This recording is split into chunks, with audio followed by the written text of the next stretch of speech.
Happy October 5th. We are one day closer to Halloween. Tonight's movie, we're going to take a little dangerous step, suspiciously close to science fiction, but the movie I'm going to talk about, I'd argue, is about as scary as it gets. This is the 1978 version of Invasion of the Body Snatchers. Hadn't seen this in a long time and just happened to watch it the other night and was thinking like, man, like I said, you tend to think of it as a science fiction movie. It's spores from space.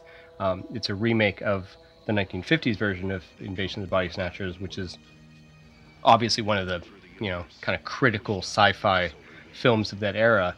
And yet, I don't know why. I'd never connected with this film when I was younger, but watching again now, a couple years later, it really grabbed me. The first film, the 50s version, is a lot of attribution is given to the idea that the subtext of it, that these people being possessed by alien pods, is an analogy for communism, for the spread of communism, for the idea that you can't trust your neighbor.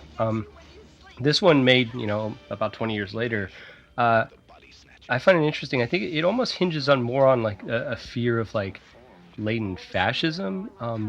Both of those paranoias kind of vibe with the idea that the friendly face of a stranger or a neighbor or a loved one might conceal someone who has like sinister intent that you don't know about. Also the loss of identity, the loss of your own identity. And then this other thing called somnophobia, which is the fear of sleeping, the fear of dying or of losing yourself during that period of sleep. And these films, every version of this film, the story really hinges on this great cast with Brooke Adams, Leonard Nimoy, Jeff Goldblum, and of course Donald Sutherland. Robert Duvall has a 10-second cameo in the beginning of the film for some reason. It's a great film. It's filmed really aggressively.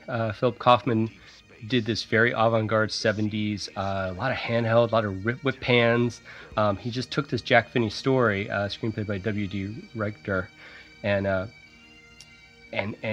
you never feel safe when you're watching it. Even in the beginning, before all the bad stuff starts happening, it always keeps you on the edge, and the performances are great. It looks great, and it doesn't date really that badly. I mean, it's the same time as Superman the movie with Christopher Reeve flying around, so another alien coming to Earth. But anyway, that's tonight's movie, Invasion of the Body Snatchers 78. Again, if you haven't seen it, or if you haven't seen it in a while, give it another chance. It's pretty darn spooky for a Halloween night. And that's it for tonight. I'm Jim Towns. Thanks for listening. Good night.